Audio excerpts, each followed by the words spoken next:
ဒီလိုကလေချိန်လာတွေ့ရဘာမှလည်းမလုပ်ကြဘူးကြားလာပြီလိုက်လာမတန်လိုက်တာဟောပြင်းလိုက်တာဘာလို့မှမသိဘူးကိုနေကကိုရပြန်တွေ့ရင်ကောင်းမှာနော်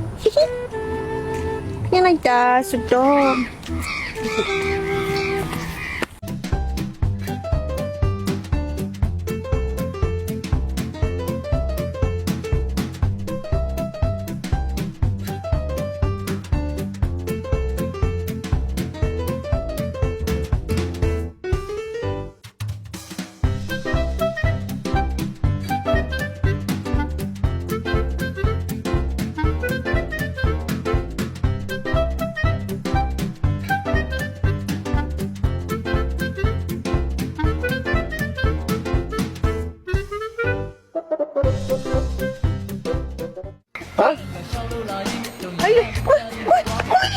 သွားရင်ဖေးစုပဲ